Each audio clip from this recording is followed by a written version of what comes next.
Okay, there we go. Apparently I was on my personal channel. So I have two accounts, the HobbyPlex, and then I have my own, which nobody cares about. And I usually put dumb stuff on there that you're more than welcome to subscribe to it, though. It's called Gunter Loxes, and it's an acronym for my name. So so dumb. Sorry I'm late. If you were waiting, it's 11 after. I was talking for 10 minutes on my personal account, which is quite dumb.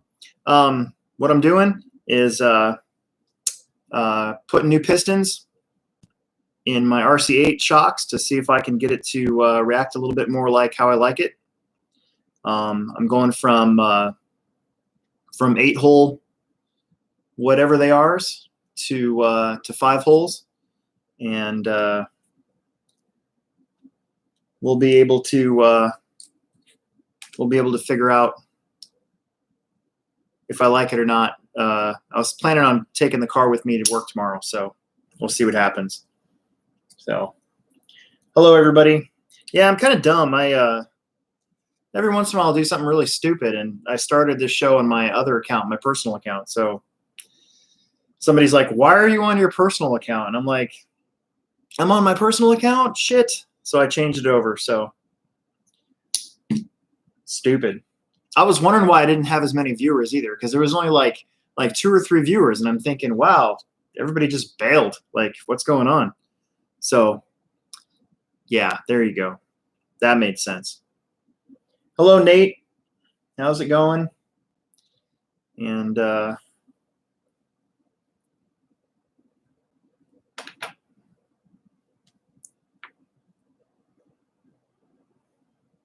Bob's here.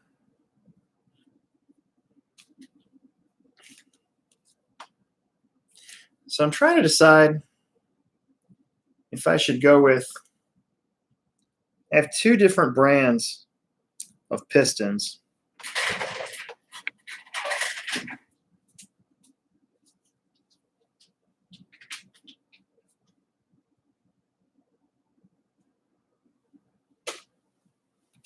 But I think I'm going to try these first. And if I don't like them, then I'll change them.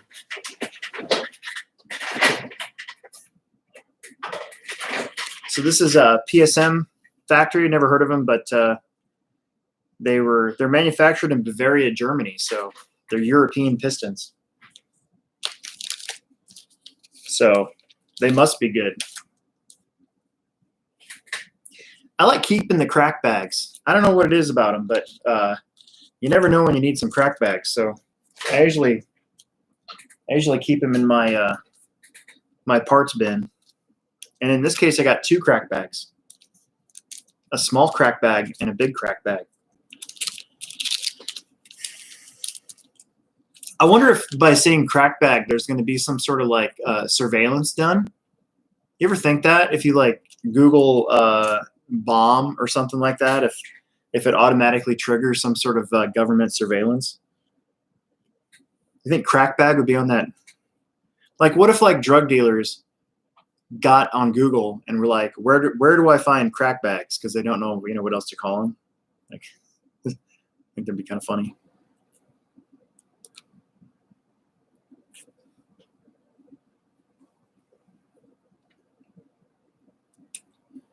These look really nice though. They're real smooth. Look like they're manufactured well. They're just straight pistons. They're not like the VRP ones with the flaps or anything like that.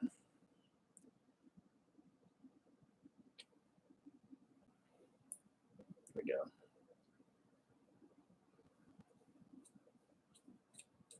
Nick's on here. Hello.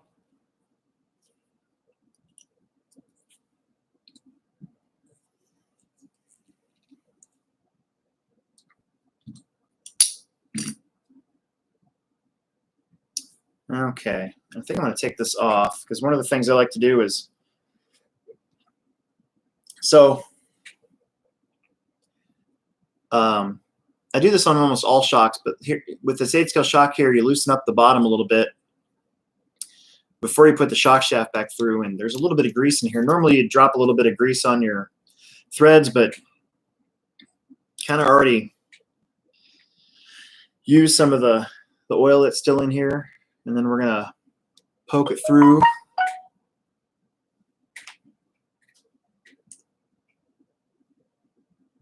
And now what I'm gonna do is I'm gonna tighten this down and check how smooth this is, and if it, yeah, see, it's still smooth, but a lot of times if you tighten this down and all of a sudden this gets sticky and won't operate properly, that's kind of a good way to tell if you need to change out these O-rings and try again. But so far we're pretty good. You can also kind of get away with leaving them somewhat loose if you need to keep it smooth, but in this case we're in good shape. So yes, I was really hoping to get the DR10 today. We back ordered them from 3 places. We know for a fact that one of them's on their way here on a UPS truck from Salt Lake City, but the other ones we back ordered at Horizon Hobby and Hobby Town's distribution center, which is in Lincoln, which is 45 minutes away from us. So basically, when they get theirs in, we're going to get ours a day later. So I was kind of had my eye on the trucks today to see if that came in today, and it didn't. So I was pretty bummed out. We'll see if it shows up tomorrow. If not, it'll be Monday, which kind of sucks because in the whole scheme of things, like, it's one thing about being in the Midwest is sometimes we're kind of last to get everything. So I don't know. We'll see what happens, but I'm still going to do an unboxing on it regardless of when we get it. We already have one of them. One of them is claimed already prepaid, but the other one, I believe somebody wants us to hold it for him. So we shall see what happens. But yeah, yep, absolutely. That's what I was hoping for. Kind of bummed out. But if it shows up tomorrow, it'll be fine. The drag racing scene here in Omaha is pretty big. There's a group. Actually, there's 2 groups that do drag racing. One of them is more of an organized group, and the other one is kind of an unorganized group. And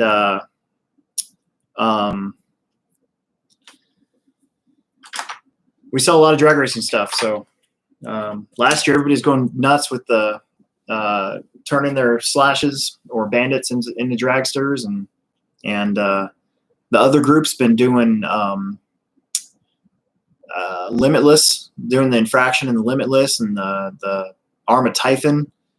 They've been putting belted 8-scale tires on those cars and going really fast. And then the other group's been doing the more traditional, like street stock looking thing. So yeah, hopefully tomorrow. That's what I'm hoping. Get excited about that stuff because it's cool to get new cars and just check them over. So we're going to check the, probably should do that without that. We're going to check the stroke. So we want the stroke on the shocks to be equal. And 43. I might even refer to the, not might, I will refer to one of the setup sheets on this car just to make sure I have the right idea when it comes to this stuff. Okay, now I need my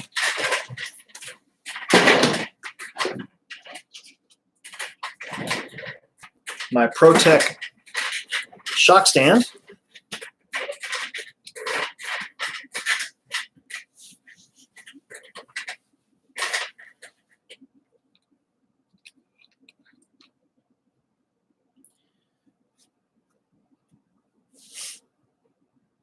Yeah.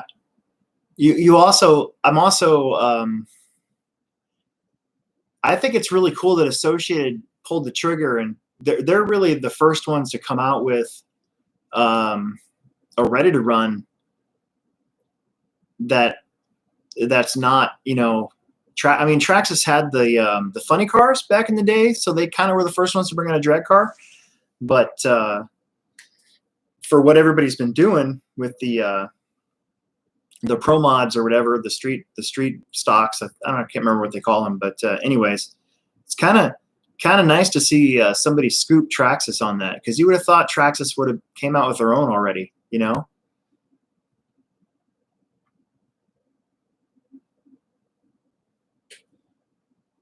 I don't know, man. I don't know if Traxxas will or not. If they haven't done so by now, I don't know. You never know. They might not. I don't see why they wouldn't. I think they'd sell a lot of them, but I also think that they'd sell a lot of like mud bosses if they used a slash and made a ready to run dirt oval mud boss racer.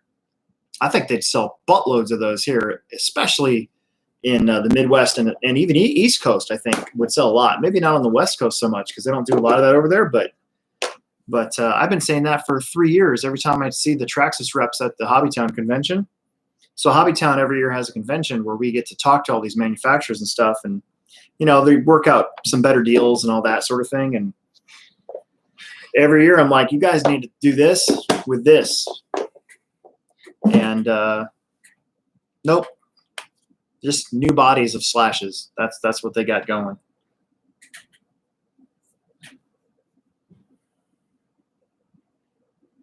A 4S road car, that'd be pretty cool.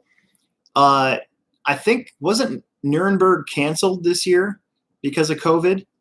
Because normally Traxxas hits the Nuremberg Toy Fair like super hard. Like that's where they release.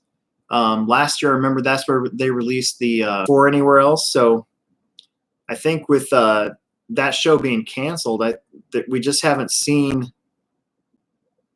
We really haven't seen anything new from almost anybody in the last couple months along with this thing. At least not like we knew stuff was coming, like this DR10. We knew it was going to be released at some point this spring. But as far as like actual anything else beyond that was new, I can't even think of anything. At least not mind-blowing,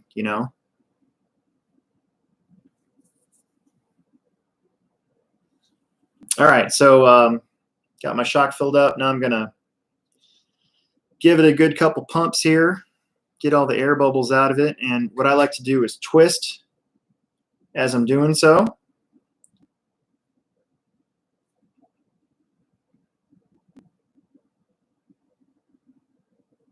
That kind of helps get anything that might be hidden. And then I'll top her off a little bit. You guys can kind of see that. So depending on how much I get paid tomorrow, I do want to get another set of lights right here so it shines better, so all my viewers on Thursdays can see better. Just not right now. Plus, if I have to like wire it up, I'm not an electrician, so I don't know how to do any of that. Kind of dumb.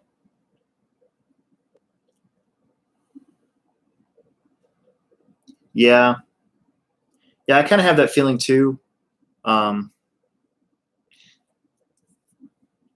There really hasn't been a whole lot like groundbreaking released even in a while. So I'm curious to see how this DR10 does, just sales wise, and how often we see those now. I think Associated has some new bodies coming out for their crawlers as well, for the Element brand. I think in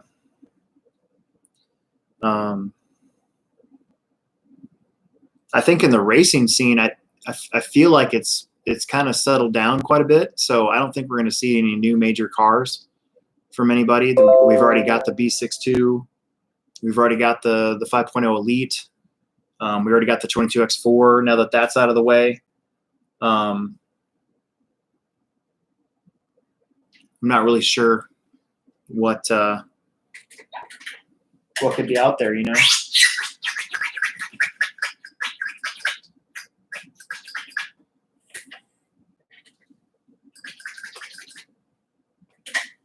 I guess we'll find out, because it's all about what the market dictates. If like mini truggy keeps growing, I'd like to see, another company other than X-Ray come out with the mini truggy. I think that would help out a lot. I wish, no offense here, but I wish short course 2-wheel drive would just go away. Go back to just having mod truck, stadium trucks.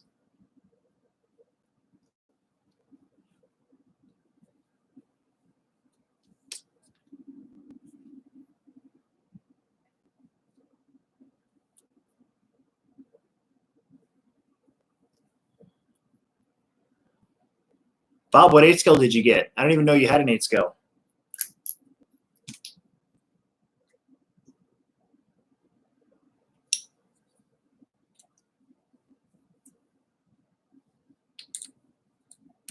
That one.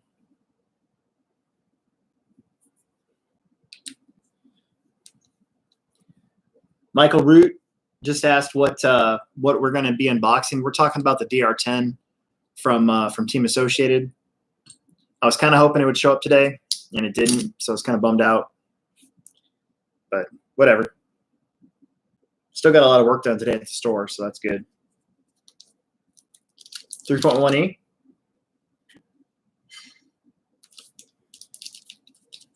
That's what this car is.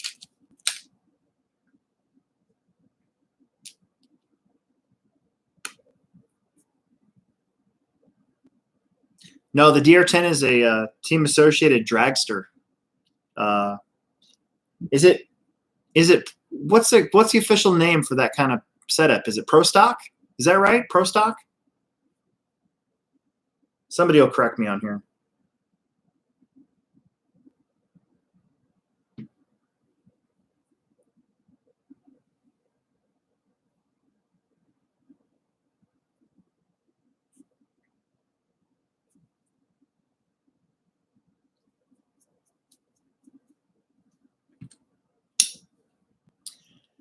So before I switched over the stream to the HobbyPlex show instead of my own personal account, I was just mentioning how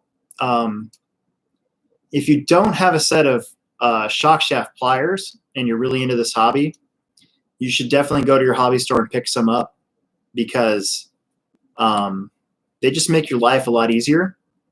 They make it so that you can grab the shock shafts and be able to work on them without scratching them up, so you don't get leaky shocks.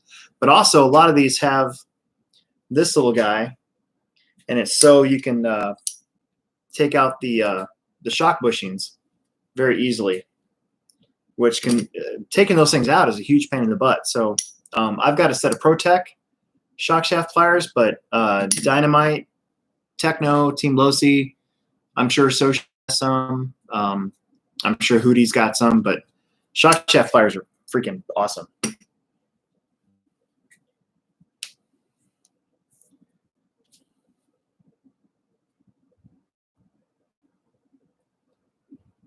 $132nd and 370. I wonder if that was oh man, what's their names? They come into the store all the time. There's a group of guys, and they're always racing each other, and everybody's always trying to go faster with them. It's really funny.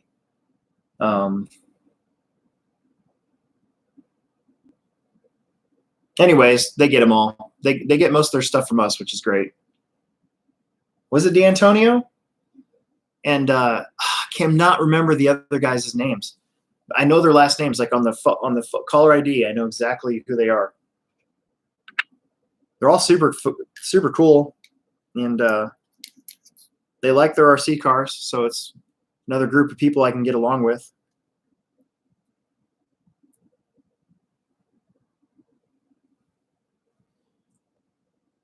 By the way, I'm going to bring something up.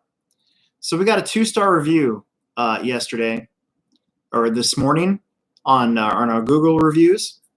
And I would really appreciate it if some of you guys would go on to Google HobbyPlex, Hobbytown HobbyPlex, and give us some positive reviews if you already have it, if you haven't already. But only because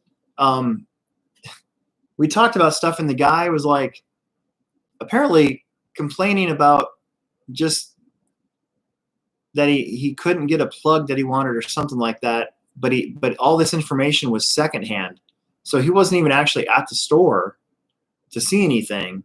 But he still found it necessary to go on and give us a 2-star review. So go online and help us out and help combat these bogus bad reviews. I feel if you're going to review something, you should at least be there, right? Like I've given some pretty scathing reviews, mostly on fast food places, but I was actually there and had it happen to me, right? Like if I just heard, oh, this place is crappy from somebody else, I wouldn't then go on Google and be like, HobbyPlex. I wouldn't do that. It's just not what I would do. Anyways, sorry, just venting a little bit.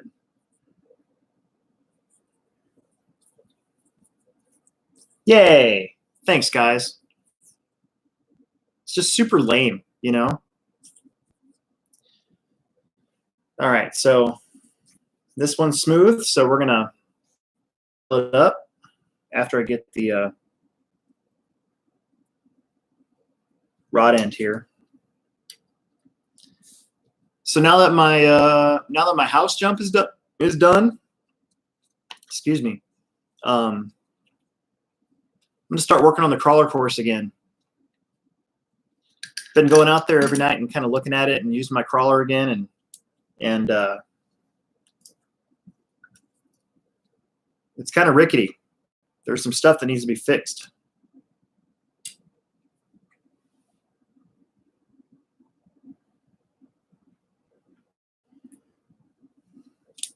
Ow. So, did I hear any more about fuel? Yeah, I did. Yes, I did. Basically, it's going to be at least another week, and I'm really upset about it, and super lame. So there you go. It sucks. I'm upset, and it's super lame. Basically, we're in queue for our fuel to get done and get shipped to us. So I haven't even heard a time frame yet. We did get Byron's fuel in today in quarts again. We got lots of 20%, 30% with 9 oil, and 30% 11 oil. So yeah, we don't have any VP fuel yet in gallons.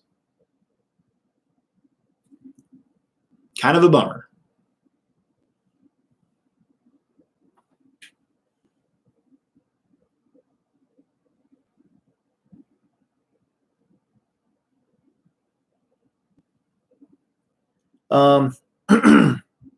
So Michael just asked if he ordered all the Metal Gears for it, but he's too scared to put them in. Do we actually work on cars? We do. Actually, Cameron has been very diligent lately, working on a lot of cars that have been in back for a while. And he's not even that knowledgeable, but he's taken it upon himself to like basically learn while doing. And he's been knocking them out. He knocked out a couple Revos and Summits that needed fixed the other day. Today he fixed a T-Max. The guy broke his T-Max in half, basically broke off the whole front bulkhead, and Cam actually got it repaired and was out there running it. So, you know, if you drop it off, it still might be, you know, a couple weeks, maybe, maybe longer.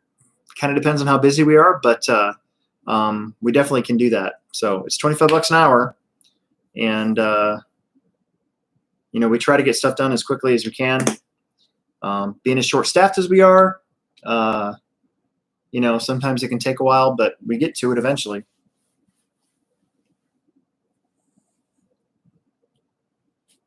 But I always want you guys to do stuff on your own first. And then if you can't figure it out, you know, then bring it in.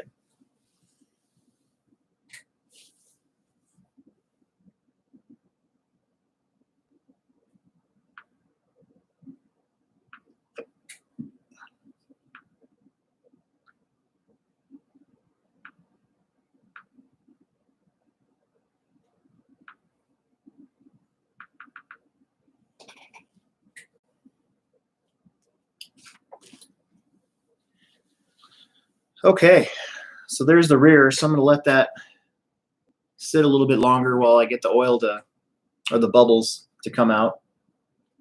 And then we'll put the rears back together. So I'm going to be at the track some point tomorrow.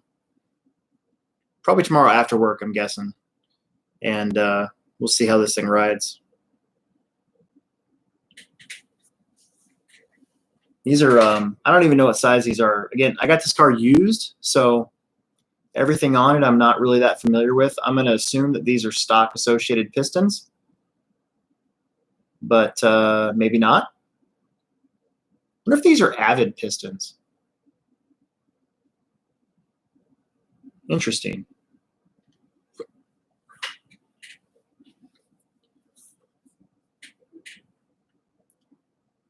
No, I am not the owner of HobbyPlex. Thank God. Way too many bills. My suggestion is don't ever own a hobby shop.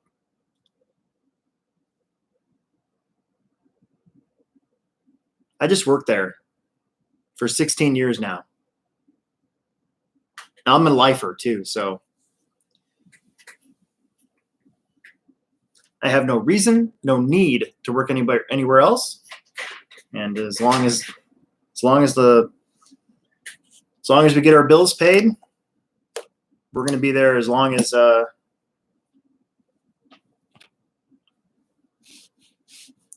we can. So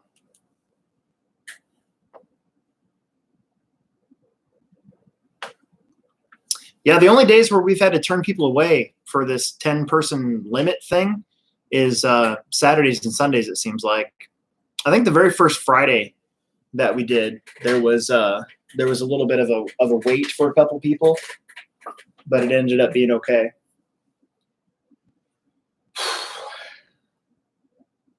My back is killing me today.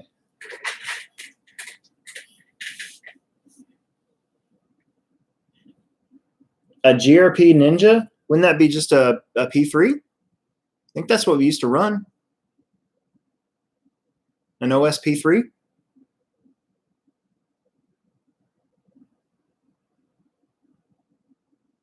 I know when I had a GRP, not a Ninja, but the old orange head GRPs, we just threw in OSP3s in them. They ran great. They ran really good.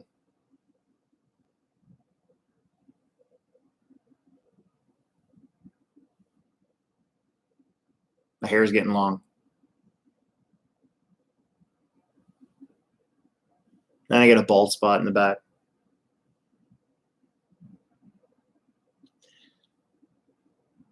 With this COVID thing, I'm kind of nervous about getting a haircut because I got all these rules about getting your haircut now where you got to call ahead and you got to get pre-approved and you got to wear a mask and you got to like yada, yada, yada. You got to wait in the parking lot and then get called up and all this other stuff. And I'd rather just let my hair grow at that point. Like, who cares? I'd be saving money anyways. It's $20 a shot. I'm going to get my fro back.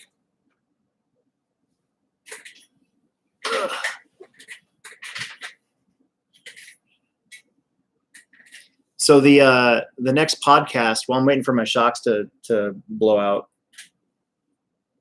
LRP, something about LRP speed controllers. Yeah, they're good. There's some ready to run stuff that's basically just Chinese stuff under the LRP name, but then there's the actual like shiny blue speed controllers that are made by LRP, and those are the quality German stuff. So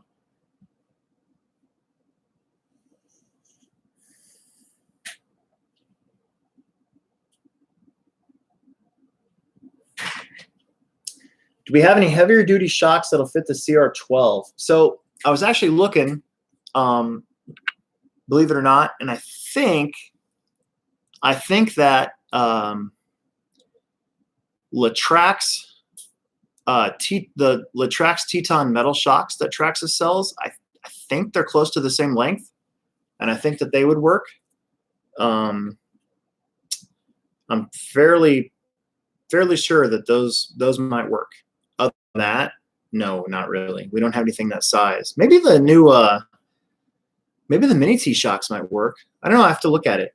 Mini T-Shocks too. They just came out with they have the aluminum upgrades for those. They might work too. And they're not that expensive. I think they're like $16.99 a pair.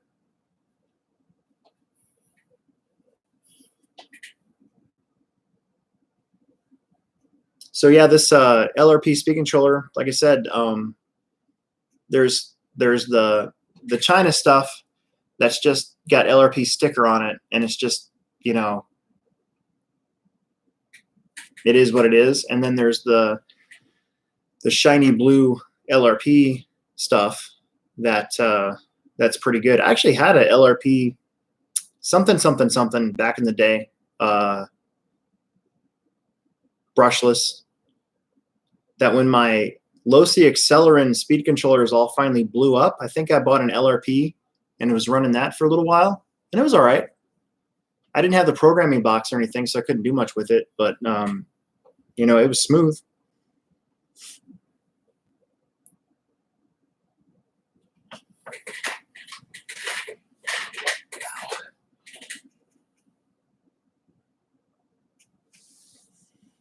So David Rowe is on here, currently bashing a VXL. Wrestlers or something next level up on the 110th you'd recommend.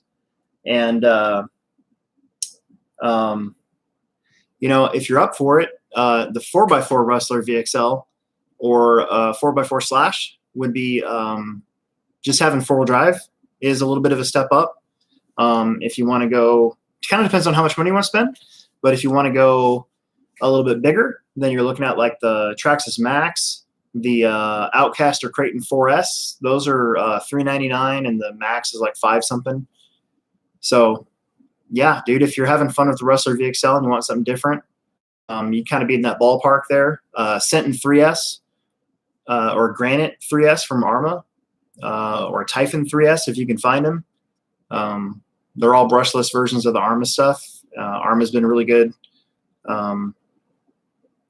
since really, I mean, since before it was bought by Horizon. So all those cars would be a blast.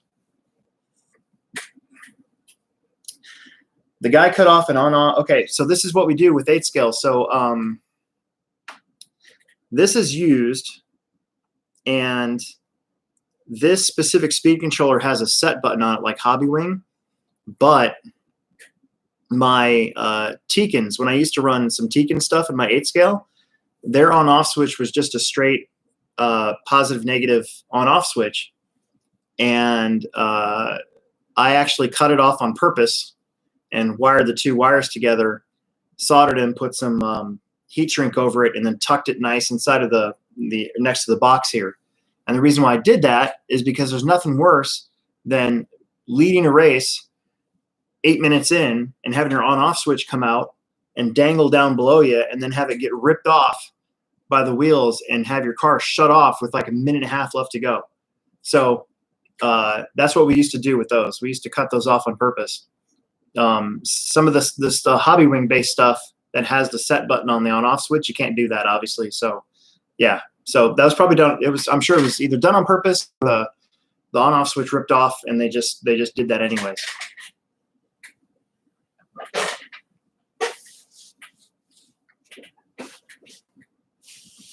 Yeah, an eRevo 2.0. I mean, all those. It just kind of depends on how much money you want to spend, you know? That's what it's all about. Really, all the cars nowadays have gotten so good. I'd even say something like, if you want something different, like the Red Cat Kaiju, it's got Hobbywing electronics in it, and it's got kind of a different, it's got a, is it FL Sky, Fly Sky radio controller in it. So, and the truck itself is cool.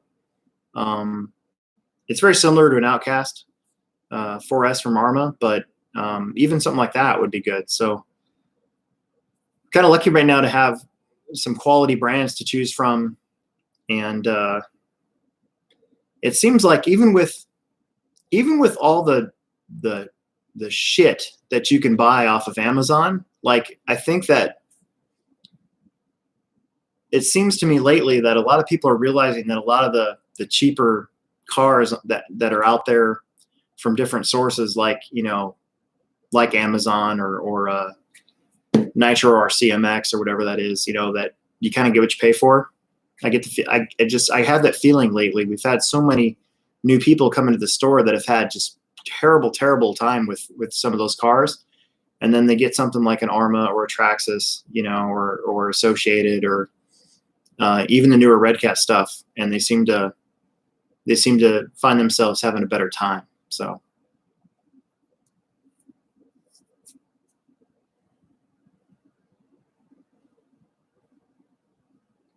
Yeah, the DB Pro, man. Peter just said he recently got the DB Pro from Losi, and he's loving it. Dude, I can't get anybody in town here to want to buy Losi stuff, cars. They're ready to runs. We've carried like the Rock Racers, and we had the DB Pros in our store for a little while, and they didn't sell. Like, it's just our area just flat out doesn't buy it. You get every once in a while one guy who bought it online that brings it in, that needs it, some parts for it, but it doesn't happen very often. It's just really strange. It's strange how different parts of the country, even state by state, can have massively different followings in different areas,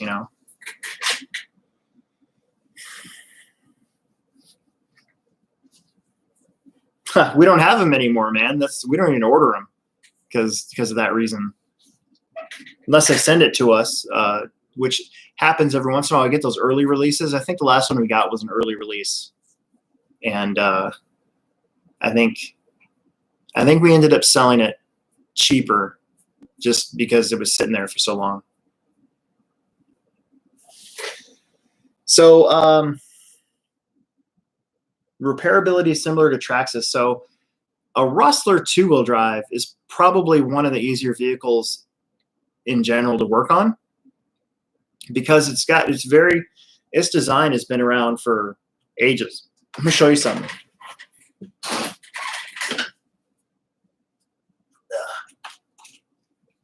So I've actually shown this before, but this is an old Traxxas buggy, right?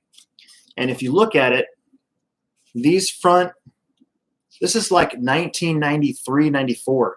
And if you look at it, these front hubs and spindles and the arms are basically what's on the Bandit.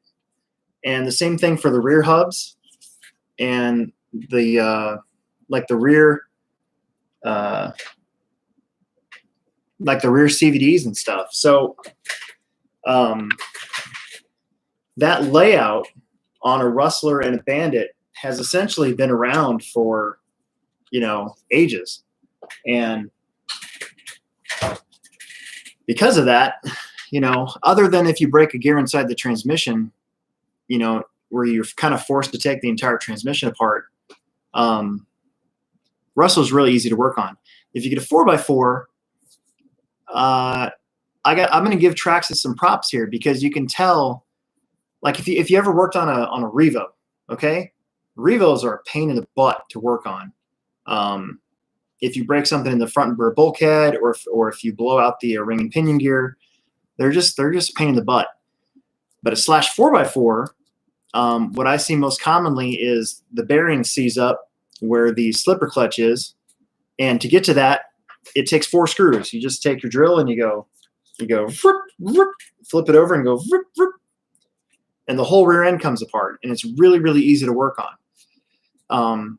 The Centon and the Granite and the Typhon are kind of the same way, but they're a little bit harder to work on than a slash 4x4, because the way that they design their chassis and how you have to, like, they have this pull tab that you have to take off. The first time you ever take that off, it sucks. It's super hard to get off, but once you do get it off a few times, it gets easier, and it basically goes together the same as, say, a slash 4x4. So if you're looking, if you're going to base a purchase off of ease of working on it, I'd say the Rustler 4x4 or the slash 4x4, then at that point would be pretty good. And they're way easier to work on. than any of the bigger monster trucks and stuff. Yeah.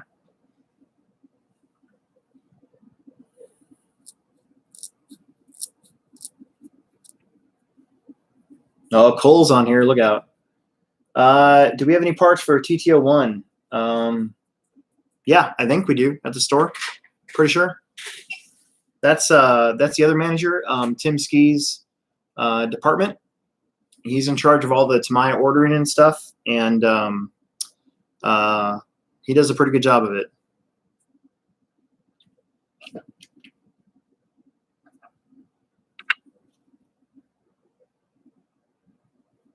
All right, so now we're going to get these shocks bled out. And I don't like a lot of rebound in my 8th scale shocks anymore. I used to when I ran low-C cars, but not anymore. I don't know if it's just a different driving style nowadays or what.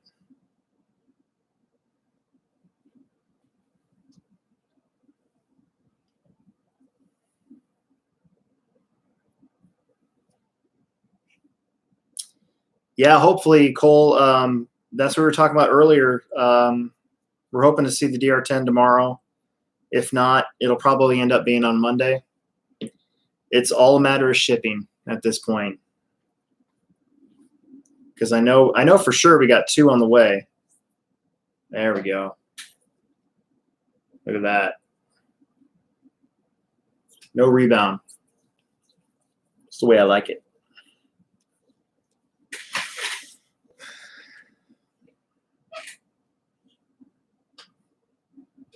Yeah, I love Pearl Jam.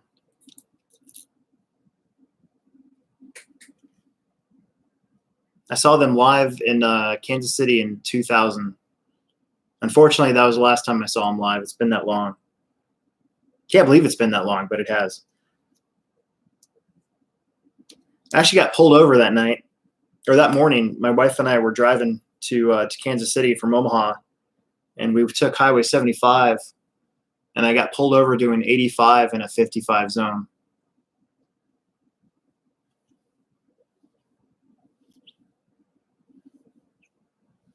Bob, I'm trying 42 and a half in the back, and I'm going to put 45 in the front and see what that feels like. It's kind of a guess.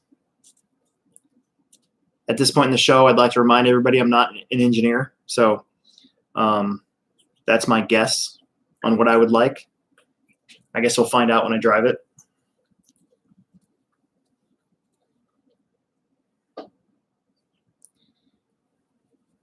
Yeah, that's my cat Roxy. She's got a,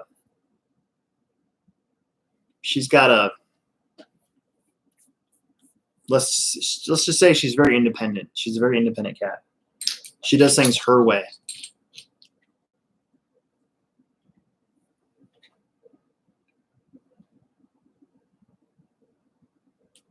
There it is. My other cat, Finn, weighs 26 pounds. And he was out there, but now I don't know where he's at. Sometimes he comes in here and sits on the chair in front of me and stares at me while I work on stuff. And sometimes he's down here hiding in the dark, basically to get away from her. And but not today. I don't know where he's at today.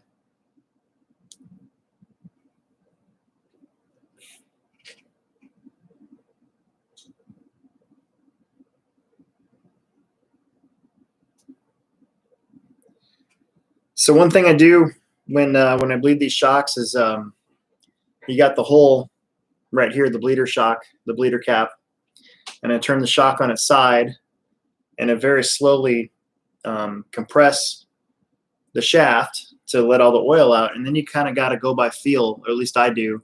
If I start to feel air come out instead of oil, that's kind of where I stop.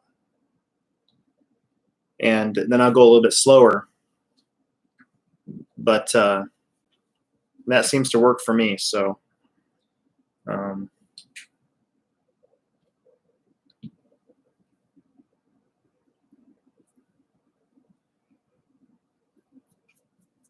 Put this back on here now.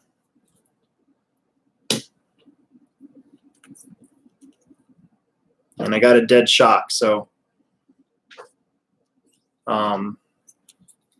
it's weird because when I used to run low-C cars before emulsion shocks, I used to run full rebound, where I'd build that shock so the shaft comes back out on its own.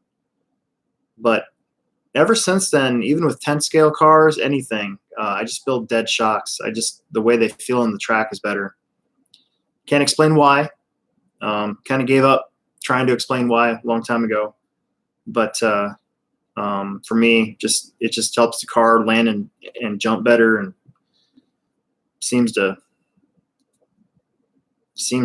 turn flatter, like keep the car flatter through the corners and stuff. So that's all.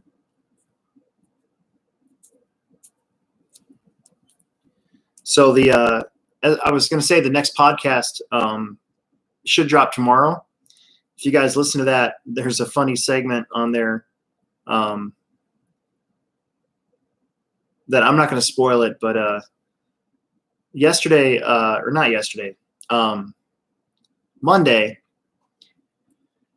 I got a weird email that said, this was after the house jump. So I'm super excited because I flew my planes, which I hadn't flown all year.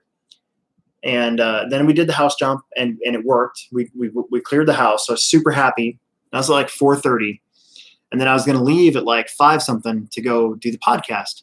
And I look at my phone, and there's an email, and it says that my email address, and then it says, "We know your password is blank." And I was like, "What happened?" And so I read the email. And it basically said that it was going to release like all my personal information, and all my friends list and contacts were going to get like pictures of me in the shower or something like that. And so then I was kind of freaking out because that was a password I did used to use, not recently, but it did. And then on the way there, I thought my phone got stolen because I parked to get some kickstart before the podcast, and I left my phone in the center console, like sitting there, which you should never do. And when I got out of my car and went in real fast, I did make eye contact with this guy like 2 cars over. And I thought it felt weird, right? It felt weird. But I was like, I'll be in there for like a minute and a half. And so then I buy him, and I come back out, and I'm starting to drive away, and I look down and my phone's gone. And I'm like, oh no, because that jump footage from the house jump was actually on my phone, and it hadn't been edited or nothing yet because we didn't have time. So anyway, so then I'm like freaking out. My heart sank because I'm like, crap, everything, my whole life is on my phone. And so that all piled up. And so then I went and did what I thought was like the worst podcast ever. This will be episode 12, and it would definitely be the worst episode. But I listened to it today, and it's actually really funny. And other than the opening, you can't really tell that I didn't want to be there. So it should be really good tomorrow. So if you're on iTunes or SoundCloud, Stitcher, all those, you should listen to it. It's pretty funny. Oh, David Fast is here. Oh, shit. Oh, that's twice in one show. I got to watch that. Hi, David Fast.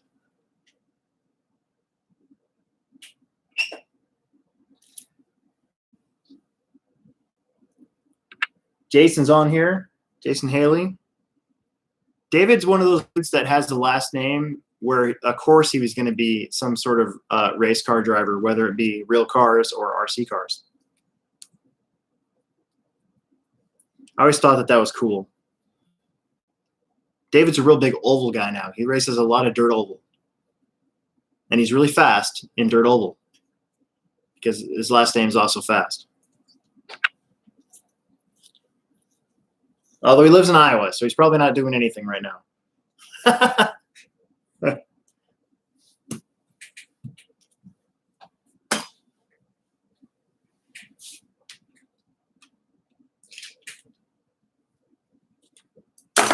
All right, let's put these shots back on real quick.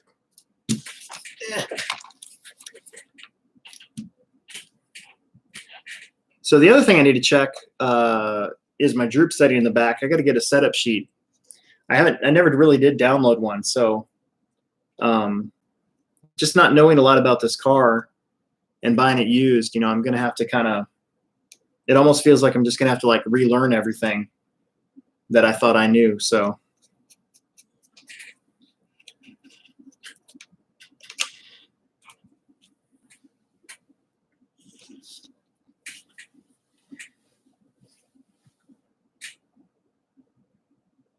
Jake Stoltzing just asked, he got an ad on this stream. Does that mean I got 4,000 hours of watch time?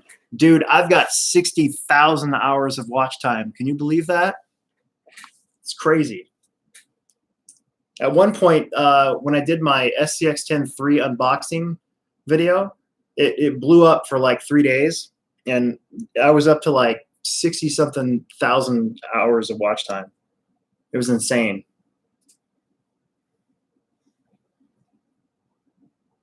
Yeah, 52K right now. I'm at 52,000 hours of watch time. And it's only going to go up from there, baby.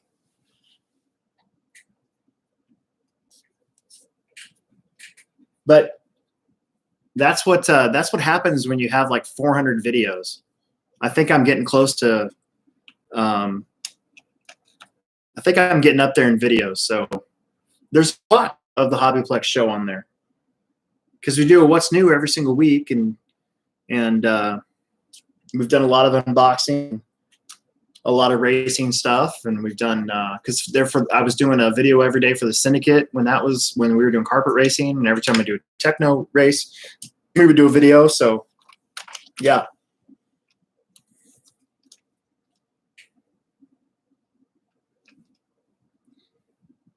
Jack's on here. So I was up there Monday afternoon flying. I'm pretty much only going to be able to fly Saturday nights, Sunday nights, Monday afternoons because the podcast is at 6, and then if we ever get scheduled to be out there on Thursday nights, it's either going to be Kip or I, and we might alternate once we stop being busy, because we've been so busy that we're actually both being scheduled to work all night. So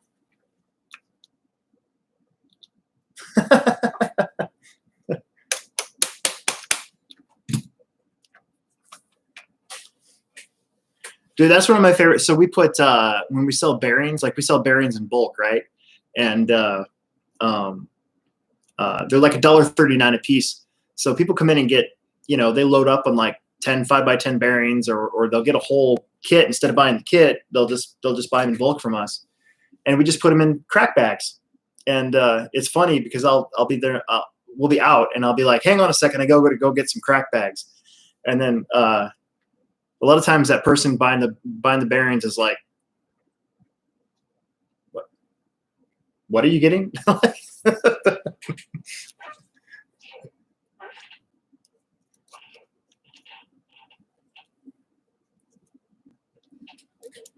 That's not the kind of thing I was looking for in bulk.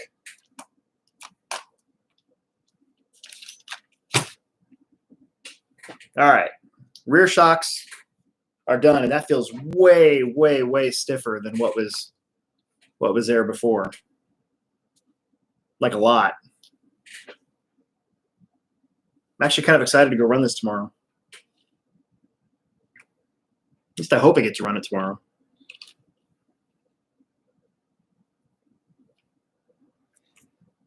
So one of the things that I'm going to do next is when we finally get an idea of when we're going to go racing, our dirt track needs a complete overhaul. And I was thinking about doing like a kind of a series on it, you know, like a part 1, part 2, part whatever. And I don't know if any of you guys are on YouTube and you ever watch Seth's Bike Hacks. It's a really popular channel. He's got like something million subscribers and it only has like 70 like videos. But the way that he narrates how he does stuff, I kind of just want to copy that style and get there. I understand that I don't have the software yet or the know-how to do that, but I'm going to try to do something where I want to like explain why I'm building a jump a certain way and how to gauge the distance, you know, how to get the dirt prepped, the right way to till it, you know, when I'm going to add the soil conditioner that we have, you know, what a good layout might look like, that sort of thing. So that's coming. That's going to be the next probably, you know, like part 1, part 2, part 3 thing, like the house jump thing. And we'll add some time lapse in there. I'm going to use our GoPro for that. So I got some good ideas of stuff coming.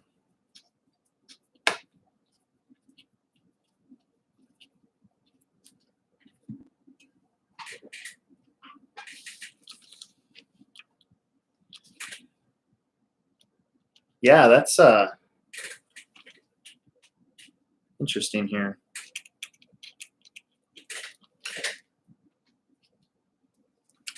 I didn't realize this car didn't have as much droop. I'll have to check the shock length, but that looks better. So I'll have to adjust the ride height when I get to the track, just so I can be more precise. But just with the new shock oil and stuff, it definitely is a lot slower in reaction, which is kind of what I was going for. So that's good. Means we're getting somewhere. What did I do with my Gatorade? Oh, there it is. Yeah, my son actually turned me on to Seth's Bike Hacks, and his videos on the downhill lines that he's been doing are just amazing. You know, good narration, good like pacing is really good. The video is really good, and they know what they're doing. They're having fun with it too. I'm too chicken to jump stuff now on my mountain bike, but my son is not, and that's why he likes that channel. In the backyard right now, we've got a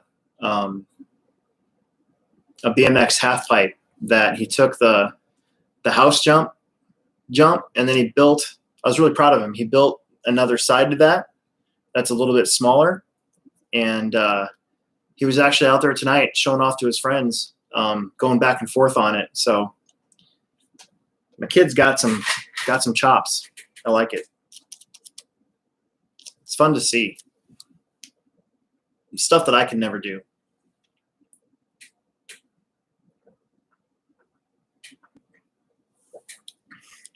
I'm like able to live vicariously through my son.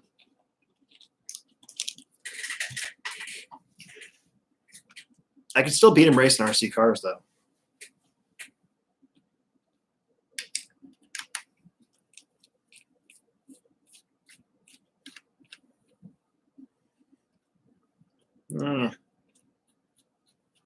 Well, yeah. So,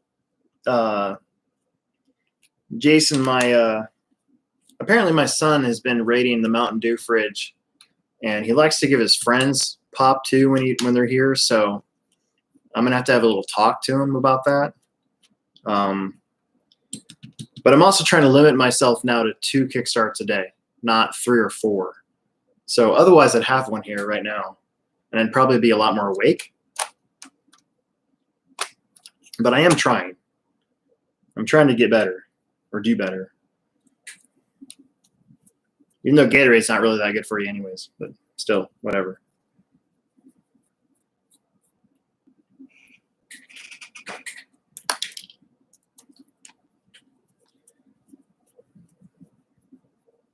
So yeah, so I'm going to take this to work tomorrow and make sure I properly adjust the ride height, get the droop right, and then go drive it again and see if it's see if it's better.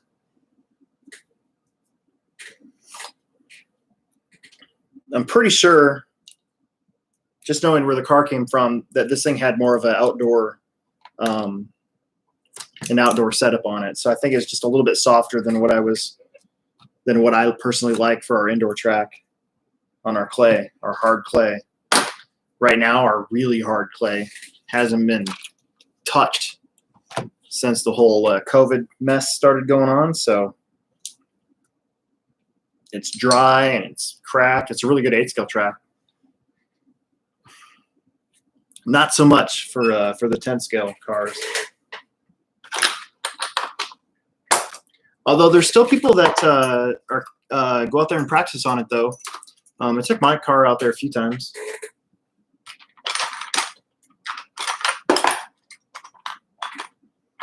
But it's nothing like what our summer series and stuff is. So,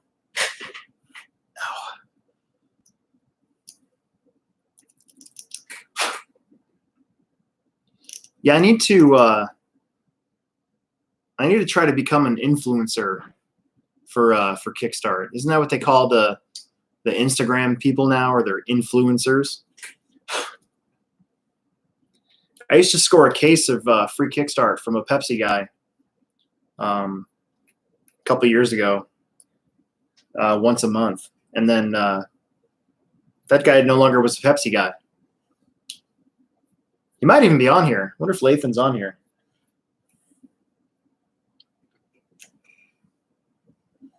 What buggy you're going to run? What are you talking about? 8-scale or 10-scale?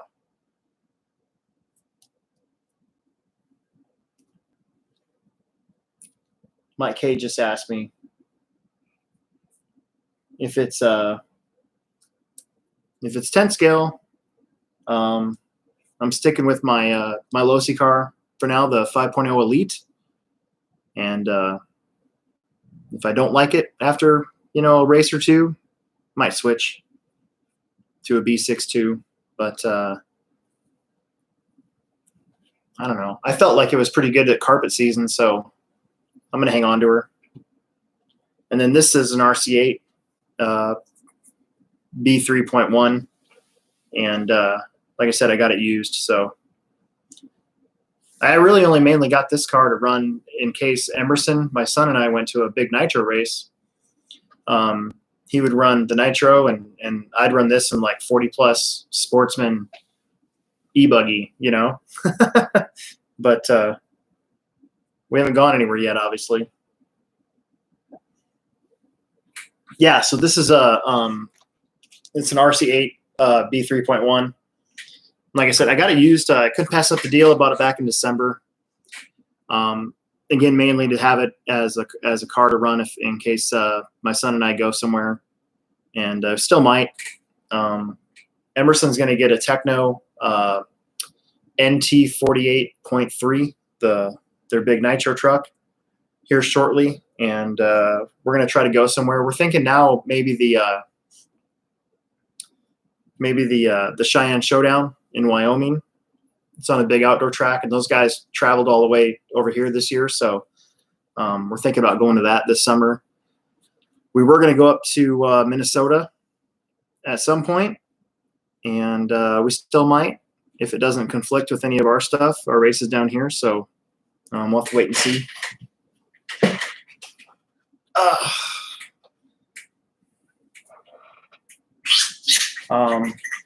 Emerson's fast when he wants to be, put it that way.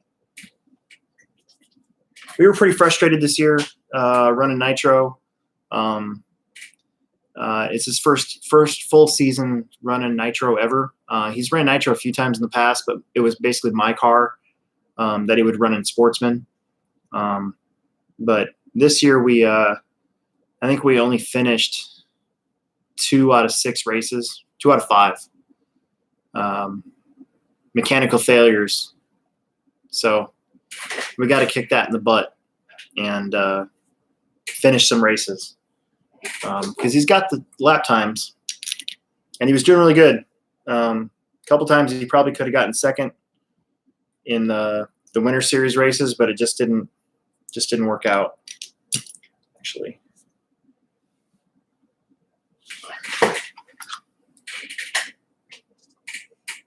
But we were selling our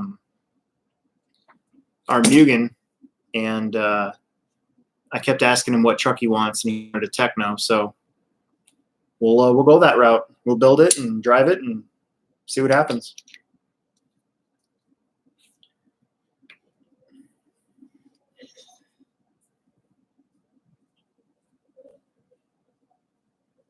Yeah, the pandemic thing's really, I think it's starting to get on everybody's nerves. As far as the racing community, I think we're all ready to go. I think we want to race. So yeah, you're not the only one. It's getting on everybody.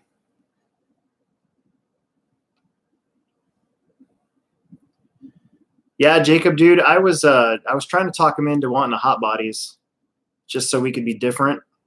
But at this point, I'm also tired of hearing people whine. So I'm just like, whatever. If that's what you want, we'll go there and see what we do. The only reason why he wants a Techno truck is so he can run that Chevy C10 body on it. And I kept telling him absolutely not. So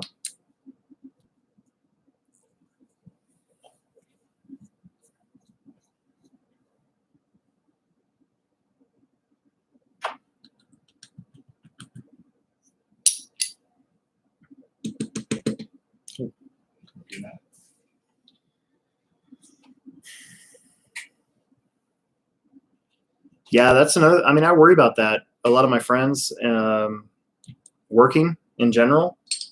I think I'm pretty fortunate that the state of Nebraska didn't do anything crazy like some other states have, and we were able to stay open this whole time, and I was able to get my normal hours. So I mean, we've been really busy. We've been busier than Christmas season. I can equate it to. So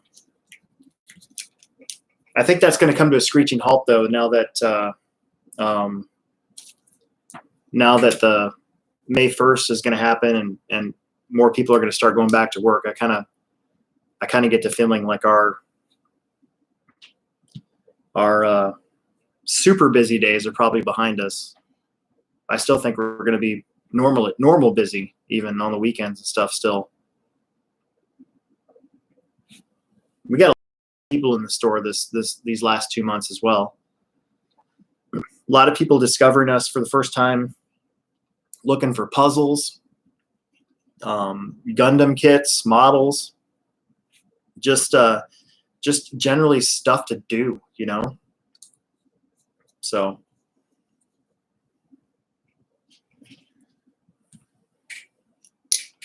May 15th, yeah, that's kind of what. So Nebraska never really closed, but they did close salons, bars, tattoo parlors, massage parlors. Restaurants couldn't have any sit-down traffic. But other than that, I mean, other states called them essential businesses. Well, Nebraska never really did that. Some places closed anyways, but we didn't. I mean, you know, we're wiping everything down. I'm washing my hands like more than that, like every hour almost, maybe sometimes even more than that. It depends on how much money I handle, because I mean, I can just feel it. So, but as of tomorrow, restaurants can have people in them up to 50% capacity, I think is what it is, and salons can open up, so people are getting haircuts again. But every state's different, you know, based on need. You know, out here, we're, other than Omaha and a little bit of Lincoln, Nebraska, you know, we're all we're not really that close to anybody. You know, we're not stacked up on top of one another, so it's just a little different, I think.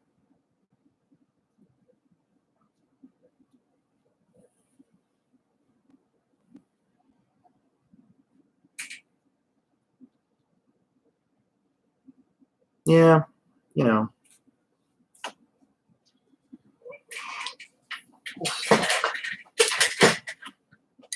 I think I've seen a little bit more of a, I don't know what the word is, but it seems like a lot of our clientele now that races at the Plex, I think they understand. I think they know. I think a lot more than it used to be. So, but I know what you're saying, and I appreciate it. You know, because I can be a dick sometimes, and sometimes I don't even mean to be, and I am. So it's good to hear.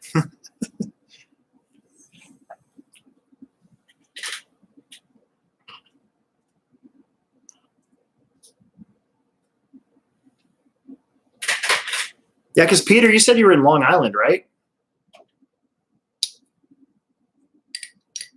So the closest I've ever been to New York is Jackson, New Jersey. I was there for the 2013 on-road pave nats, and we had actually talked about trying to drive to New York, but we just didn't have the time. But if I understand correctly, Long Island's like fairly, I want to say like rural, but it's not like rural, right? It's still like a city, but it's not as like compressed. But I don't know. I've never been there.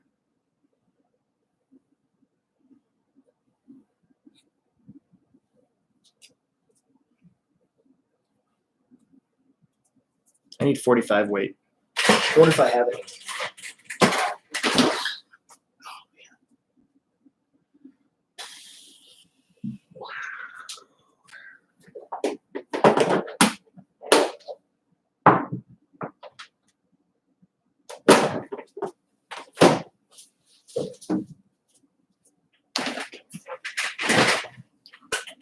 Well,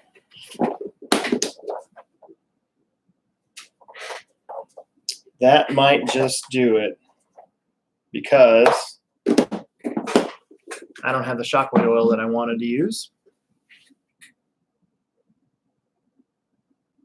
So, bummer. Nah, whatever. I'll use 42. And if I don't like it, I can always change it.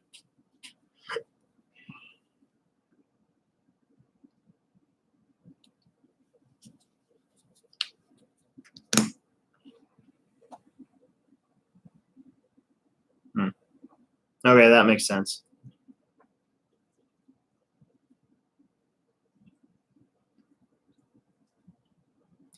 Yeah, I was kind of bummed out when we went back then when we decided not to go into New York because the race was getting rained out, so we actually had some time. But it's a bunch of old dudes, you know, so they didn't want to be out too late.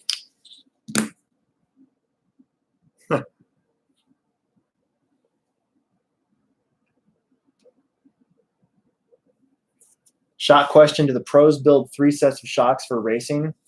Probably. I think a lot of times you'll see these guys prep for like a national, especially an 8th scale, probably prep for a national, and they have a couple different sets of shocks.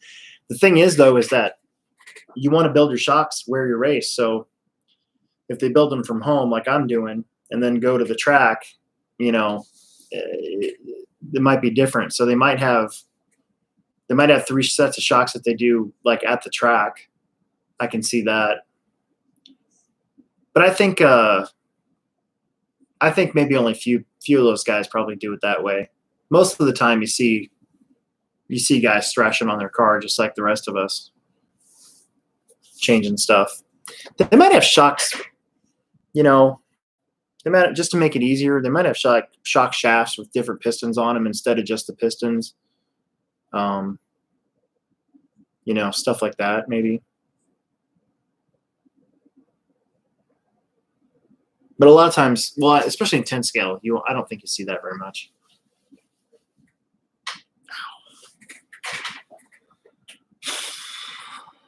My back is killing me today. I stood up and tagged hundreds and hundreds of items today at the store, trying to get it ready for this weekend. And the way I was standing just kind of, it's brutal.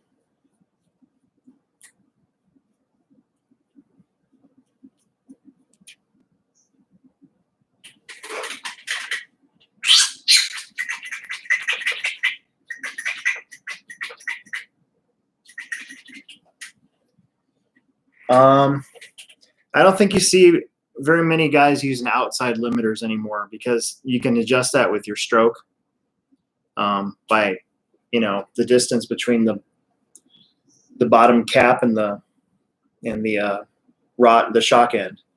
So you don't see a lot of outside limiters being used that often.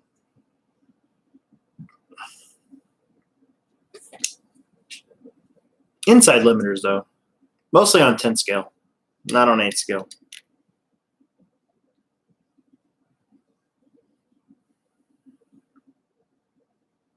Damn it. There we go.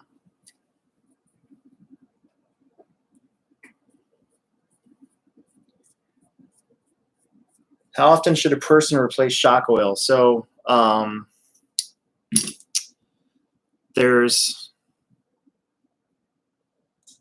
there's kind of an old trick where if you drop your car down and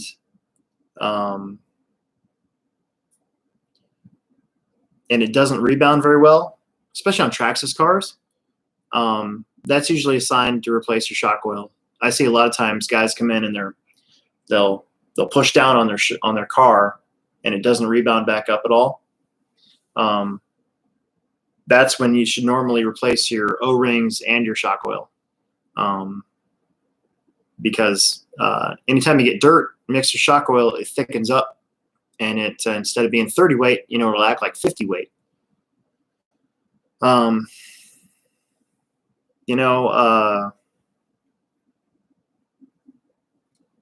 I usually just kind of feel it too. Like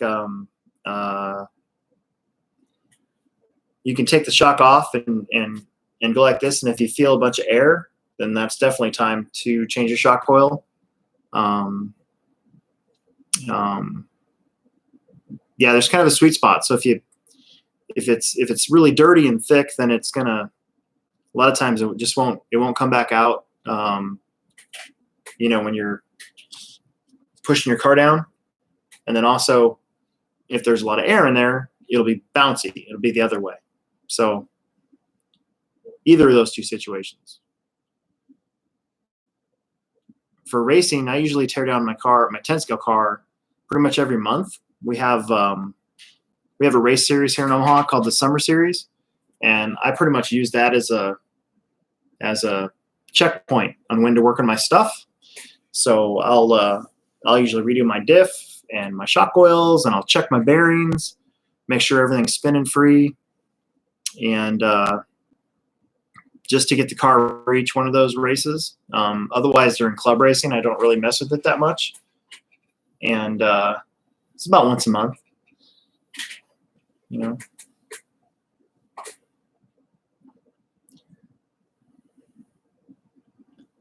Non-swelling X-rings from sticky kicks. Never heard of it. I don't know what those are. I assume they're probably like X-rings or something. I don't know. I think all O-rings can swell, but if they've come up with something that works, that's pretty awesome. So I don't know. I didn't even know that existed, to be honest with you. Sounds cool. If they're not expensive, maybe I'll try them.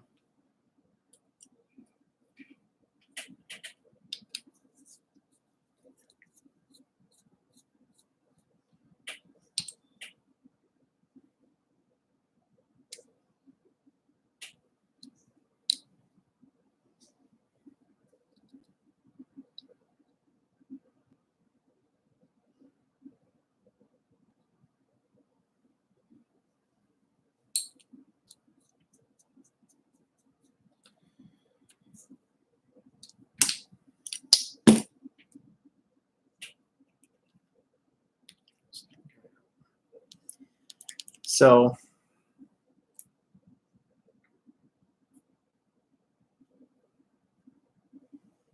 almost got my last one done here.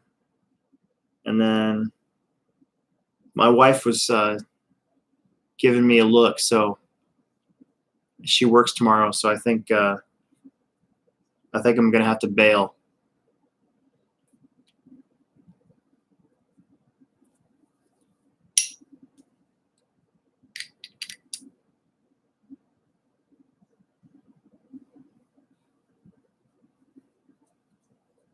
Make sure that the stroke length is the same here. So again, I'm measuring from the rod end. Yeah, it's fine. Close enough. Close enough for me.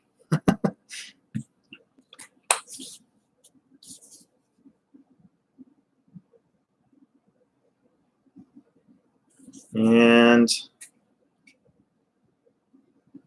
little twist here. $29.99 for a set of O-rings.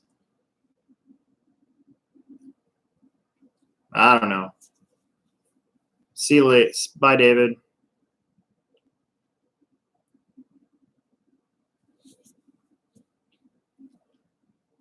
I wouldn't spend $29.99 on a pair of O-rings, but that's just me.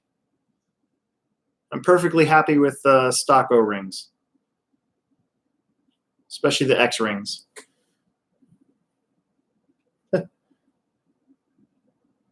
I got to make sure my cat doesn't knock this over. She likes to come up here and screw with stuff. So there we go. All right, my back hurts. I'm tired of sitting in this chair, and I better go make sure everything's kosher. So I'm going to bail for tonight. Thank you guys for sticking with me. It looks like we had up to like 20-something viewers at one time, so that's great. You guys are awesome. Sorry for the late start. I didn't realize I was on my personal channel until somebody mentioned it. Otherwise, it just would have been talking to myself the whole time. So, well, thanks, Cole. We appreciate it. Go on Google and say that too on our reviews. We need some positive Google reviews. So, anyways, I'm gonna bail, and thanks you guys for watching and tuning in. These are really fun. So, yeah, thanks a lot. I'll see you guys later.